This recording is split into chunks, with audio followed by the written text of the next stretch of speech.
자, 이제 두 번째 치료적 반응입니다. 아동 중심놀이 치료자가 일반적으로 사용하는 대표적인 반응 기법에 대해서 살펴보면 첫 번째, 반영입니다. 반영은 아동 중심놀이 치료의 핵심 반응입니다. 치료자가 아동의 놀이나 언어에서 나타나는 감정과 생각, 또 행동을 읽어내어 적절한 말로 다시 되돌려주는 것을 말하는 것이죠. 마치 거울과 같이 다시 비추어 준다고 해서 반영이라고 표현하고 있는 것입니다. 상담에서 비슷한 용어가 있는데요. 부모 상담할 때에 그 백트래킹이라고 하는 말이 있습니다. 백트래킹은 어떤 부모가 가령 아이와 함께 자신의 친정인 강원도 속초에 주말에 다녀왔다고 이야기를 한다고 칩시다.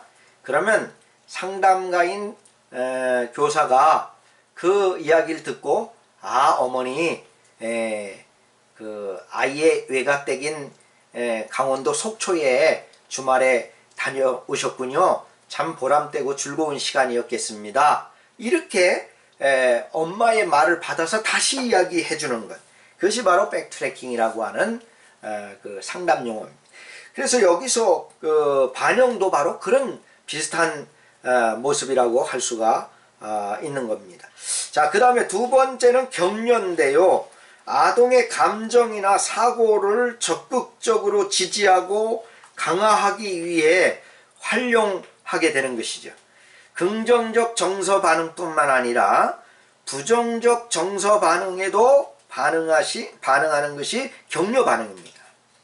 아동의 행동에 대한 결과가 아닌 과정에 초점을 맞춰서 반응하는 방법인 것이죠. 진정한 격려는 아동에게 자신감을 갖게 하는 것입니다. 예를 들어서 어떤 아이가 어떤 행동을 했는데 결과가 좋은 기대를 낳지 못했습니다.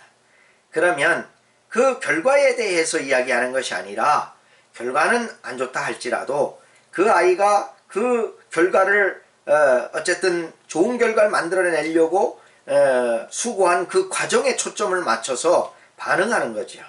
그리고 격려하는 거죠. 그러면 이 아이는 그 격려를 힘입어서 자신감을 갖게 될 수가 있는 겁니다. 그 다음에 세 번째로는 명료화라는 것입니다. 치료자는 아동이 미처 지각하지 못한 사고, 감정을 명확하게 해주는 반응인데, 아동이 자신의 사고, 모습, 세계를 이해할 수 있도록 자각하게 해주는 반응이라고 말할 수 있습니다. 자, 이 명료화는 아주 중요한데요. 치료자가 아동이 미처 지각하지 못한 사고 감정을 설명을 명확하게 해줌으로 인해서 아동 자신이 그 사고하는 것, 모습이나 세계를 스스로 이해하고 자각할 수 있게 만들어주는 그러한 역할이 바로 이 명료화에 해당하는 것이다 라고 말씀드릴 수가 있는 것입니다. 그 다음에 네 번째로는 침묵입니다.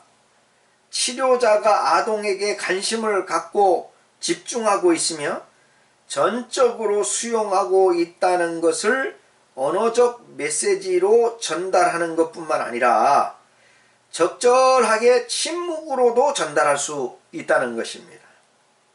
이것은 수용적이면서 여유로운 전달 방법인데요. 고개를 끄덕거린다든가 미소를 지어준다든가 또 뭐 눈을 맞추고 지극한 눈으로 눈맞춤을 해준다든가 아동에게 집중하고 있고 아동을 존중한다는 것을 비언어적으로 전달하는 반응이라고 할 수가 있는 것입니다. 이런 네 가지 반응, 이것이 바로 치료적 반응인데, 놀이치료자가 이런 네 가지 반응을 잘 해주는 것이 아동에게 치료에 도움을 줄 수 있게 되는 것입니다. 그래서 반영해주고 격려해주고 명료화해주고 때로는 그 고개를 끄덕이면서 미소를 지어주면서 눈을 맞춰주면서 아이에게 침묵으로 지지해주는 이러한 비언어적 전달 반응, 이런 것들이 아이 치료에 많은 도움을 줄 수가 있는 것입니다. 자, 그 다음에 세 번째 마지막 치료적 제한 설정입니다. 제한이라고 하는 것은 아동과 치료자의 신체적, 정서적 안전을 보장하는 것으로서 치료에 있어 중요한 요소라고 할 수 있습니다. 또한 제한은 놀이치료실을 보호할 수 있습니다. 조절장애나 충동적이고 통제가 어려운 아동일수록 치료적 제한 설정은 아동의 행동 변화의 필수 요소인 것입니다.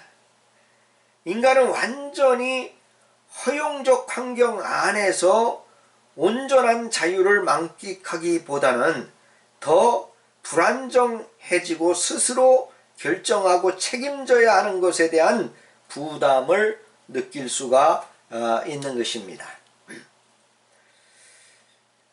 자유의 책임이 따르듯이 아동은 이런 책임을 치료적 제한 속에서 배워나가는 것입니다. 그러므로 제한 설정은 아동이 좀 더 자유롭게 안정적으로 자신의 모든 것을 확장시킬 수 있게 도와줄 수 있는 것입니다. 그러므로 치료자를 때리거나 놀잇감을 던져서 깨뜨린다거나 옷을 함부로 벗는 행동, 이런 것을 허용하는 것은 치료적 의미와는 전혀 무관하다는 것을 알아야 합니다. 랜더레스는 치료적 제한 설정 모델을 ACT라는 모델로 제안을 했습니다. ACT는 그 앞글자의 약자를 딴 모델인데요. A 모델입니다. A 모델은 A는 인식에 해당하는 acknowledging이라고 하는 단어인데요. 아동의 느낌과 소망, 욕구를 인정하여야 합니다. 아동의 감정을 수용하고 반영해 주는 것입니다. 아동의 정서와 의도가 인식되었을 때 한계는 용이하게 받아들여지게 된다는 것입니다. 이것이 바로 A 모델인 것입니다. 자, 두 번째 치료적 제한 모델은 C 모델입니다. C는 커뮤니케이션의 소통의 약자인데요. 이 C 모델은 치료자는 아동에게 처벌적이거나 권위적이지 않은 방식으로 한계를 전달하고 소통해야 한다는 것입니다. 이것이 바로 C 모델이에요. 그래서 커뮤니케이션, 소통하는 모델이다. 그 다음에 세 번째는 T 모델입니다. 타겟팅, 타겟팅 목표에 해당하는 모델이죠. 아동이 수용할 수 있는 대안들을 목표로 설정하는 겁니다. 그리고 아동이 자신을 표현하는 방법을 방해하거나 간섭할 수 없지만 수용적인 한계 내에서 표현할 수 있다는 것을 인식하게 하는 것이라 할 수 있습니다. 여기서 주의해야 될 것은 제한은 필요한 경우에만 사용하여야 한다는 것을 잊지 말아야 합니다. 미리부터 여러 가지를 설명할 필요는 없습니다. 다만 아동의 행동 특성상 충동 조절이 어려운 경우에는 몇 가지의 제한을 간단하게 설명해 주는 것이 필요합니다. 불안하고 우울한 아동에게 놀이치료 초기부터 많은 제한을 하는 경우는 오히려 아동이 자유롭게 탐색하지 못하고 표현을 촉진하지 못하게 하는 결과를 낳게 되므로 주의해야 하는 것입니다. 제한 설정 시에 치료자가 흥분하거나 우유부단하지 않도록 조심해야 합니다. 확고한 태도로 단호하게 전달해야 합니다. 이런 태도가 권위적이거나 무섭게 윽박지르는 것과는 다르다는 것을 구별해야 합니다. 아동 중심 놀이치료는 신뢰할 만한 놀이치료자가 놀이실이나 놀잇감을 통해 아동에게 최적의 환경을 제공하고 아동의 잠재 능력을 최대한 발휘하도록 도와주면서 아동 내부에 있는 치유의 힘으로 자신을 새롭게 발견하고 자기 실현을 할 수 있다고 보는 그러한 치료인 것입니다. 그래서 아주 이 놀이치료는 요즘 들어서 많이 대두되는 그런 치료 과정인데, 이 놀이치료를 잘 배워서 아동 상담에 적용을 하게 되면 상당한 그 효과가 있게 되는 것입니다. 요즘 들어서 이 놀이치료나 또 뭐 작업치료나 또 인형치료 뭐 여러가지 치료들이 많이 대두되고 있는데, 그 중에 이 놀이치료 아주 아동상담 치료 중에 중요한 치료 방법이라고 할 수가 있습니다. 자, 우리가 지금까지 이제 그 아동 중심 이론 중에서 인본주의적 접근의 아동 중심 놀이치료에 대해서 장시간 동안 살펴보았습니다. 자, 우리가 이번 주 공부한 내용을 또 여러분들이 한 주 동안 자세하게 복습하고 반복해서 여러분 것으로 또 지식을 만들길 바라고, 또 아이들 지도하는 원장으로서 문제 아동들이 많이 발생하고 있는 현실 속에서 여러분들이 그 시설에서 아이들을 잘 좀 상담해주는, 그래서 그 상담을 통해서 부모들로부터 또 좋은 그러한 칭찬을 받고, 또 여러분의 원이 또 그걸로 인해서 더 이제 발전될 수 있는 그런 계기가 되기를 기대해 봅니다. 학문을 배우는 것은 자기 것으로 삼고 또 효과적으로 사용하기 위해서 배우는 것입니다. 학문이 실용적이지 못하면 죽은 학문일 수밖에 없는 것입니다.